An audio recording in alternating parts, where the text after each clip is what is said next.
Aging well. Is this something that you're experiencing that you really think as if you're thriving as each and every one of us moves through this aging process on a day to day basis? Are you somebody who hates aging, somebody who loves aging, somebody who's ambivalent to aging, or you're not quite sure? Well, I definitely sit in the category of loving aging.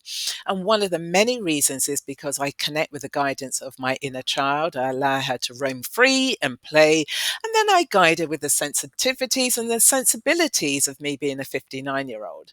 And I remember when I went to Web Summit for the first time and I saw Sophie the robot and flying cars, and there was this sense of awe and wonderment. I just remember this visceral impact and just feelings that I had, and it was great. I felt very much alive, as I tend to do on a day-to-day basis. But many people struggle with this concept of aging, and there are three key enemies that I would describe to the aging process. The first one is about remaining in your comfort zone. Are you somebody who, just thinks, well, there's no point, aging is about decline and loss and helplessness and hopelessness, and what's the point? I might as well just reside with, what I know.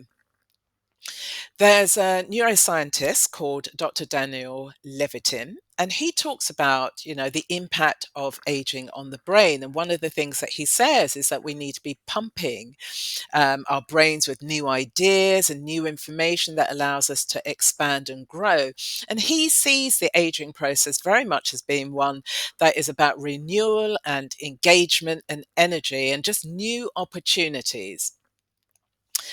There's also Dr. Jane Goddard, and she doesn't even believe in this idea of retirement. And she says, well, if you are going to retire, make sure that you're filling your life with something that's really compelling, that's going to hold your attention. So the first enemy of aging is about kicking the comfort zone to the curb. The second one really does focus on the negative stories that you continue to tell yourself. You're not good enough, the coulda, woulda, shoulda, gonna.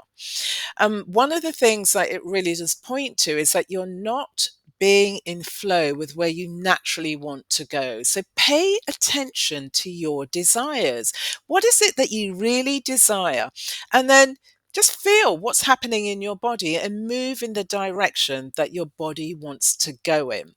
Because the more you hold yourself back and the more that you live within the stories, the negative stories that you tell yourself, then you're going to be living a life of despair instead of aging well.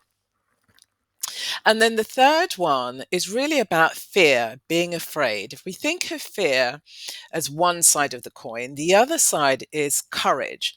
And if you're afraid, is it because you fear other people's points of view, perspectives, assumptions, opinions about who you are? Well, it's time to kick those to the curb and actually throw down a gauntlet to yourself.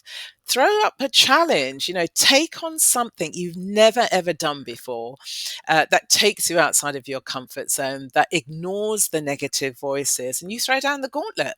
And when you pursue this thing, bit by bit, you go through whatever the challenge is and you come out the other side, you're going to feel triumphant, which is a fabulous feeling.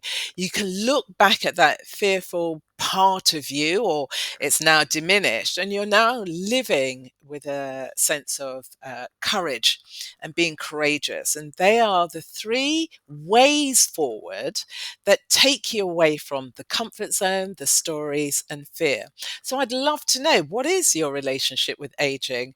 Put your comments in the comment box below. I'd love to engage with you, and I will see you again on the next episode. Take care. Bye.